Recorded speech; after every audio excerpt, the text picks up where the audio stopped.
Guys, ito na po yung ating pinamachine shop sa Ninong Berhel Machine Shop sa Candelaria. O yan, gusto mo po machine shop sa kanya, andito lang po yan sa Candelaria, Quezon. Hanapin nyo lang po, Berhel Machine Shop. Yan.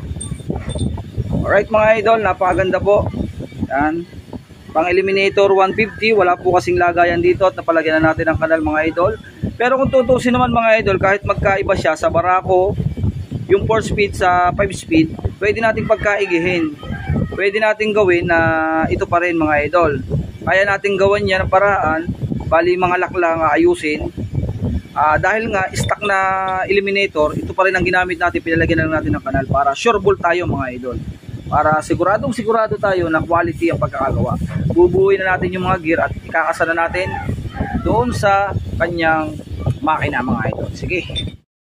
And guys, ito yung sa eliminator 150cc na style Barako na gagawin natin yung 5 speed. Kakasa na natin at ilagay na natin kasi pina-resupply natin itong mga idol yan. Kasi yung sa eliminator wala pong lagay ng kicker, kaya yan na. Bali pina-resupply natin. Bubuuin na natin yung gear niya para may kasana natin mga idol para madali. Yan.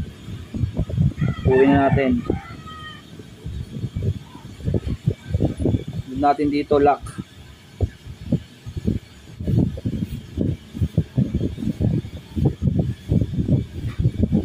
Kailangan maganda ang circlip nyo para mailagay nyo na maganda. Huwag nyo peperasahin para hindi masira yung lock. Kasi napakasailan din po ng lock pagka nasira. Yan. Tapos sunod natin dyan, pagka magbubuo kayo mga idol, ito, special washer dito. Yan. Special washer. Tapos saka nyo ilalagay itong gear na nakaganito. Yan. Kasi yan, tinatamaan ng gear ito. Paloob. Yan. Kasi pwedeng baliktad mga idol. O, yan o. Yan. And sunod natin dyan, meron din siyang washer na ganito. Yan. Ito yung tamang lagay mga idol. Tapos, at syempre, ito na yun. Yan. Kaya sabi ko nga sa inyo, pwede naman gamitin yung isa. Magwawasher lang tayo na magwawasher. Kaso nga lang, syempre meron tayong ganito. Ito na ilagay natin para sigurado na. Tapos yan, ilagay natin to special washer uli. Or ang tawagin nito is spline washer. Yan. Ganyan lang. Tapos lalagay natin ay circlip. Yan. Yun mga idol, ito. Circlip, nakita ko na. Yan.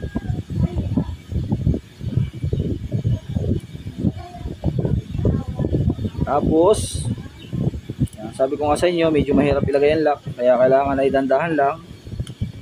Yan. Right. Bababa natin. Yun. Kumasa na siya ng ayos mga idol, oh, pre wheel na. Tapos ilagay natin tong gear.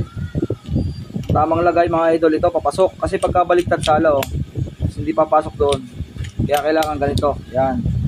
And next, meron siya dito yung primera, yung malaki na mayroon siya kasamang bushing, naka-fix. Yan. At syempre sunod na natin yung pinakamaliit na lock doon sa ilalim para hindi mahugot yung ganito. Lalagay na natin para sa Barako din. Ito idol yun, oh. Dito ilalagay. Yan, medyo mahirap lang siyang ilagay pero papasok siya dun sa likod para kahit gumanyan-ganyan siya, walang problema. Ayan na, nakalagay na. Medyo mahirap lang ilagay talaga yan pero kailangan yan, sakto-sakto. Hindi siya mahuhugot. Yan na yung transmission natin ng pang eliminator 150. Primera, segunda, tercera, kwarta, quinta. Napakalalaki po ng mga gear idol. Yan, ito na po yung set natin. Pagka mga ganyang eliminator mga idol, talagang maganda, castle siya, tapos lampasan pa yung butas nyo. Kaya na sa KMX natin 6 speed. Talaga, yan ilalagay natin mga idol. Ito yung mga nagtatanong ano yung mga kailangan para sa mga eliminator, para plug and play lang sa Barako. Ito na, wala ka nang kakaltasin dito sa neutral light. Sa neutral, wala ka nang kakaltasin at plug and play lang siya. Hindi kagaya po dun sa ginagawa nating mga 6 speed, meron tayong kinakaltasan pa dito sa drum shift para magkaigi yung neutral kasi hindi kakambyo at laging naka-primera. Kaya hindi basta-basta po sa ating KMX 125 ilalagay doon sa Barako. Ito lang mga idol, idea lang para sa mga motor ninyo na pwedeng gawing 5 speed yung Barako 175, eliminator 150. Alright? Mga tatanong po, wala tayong available nito.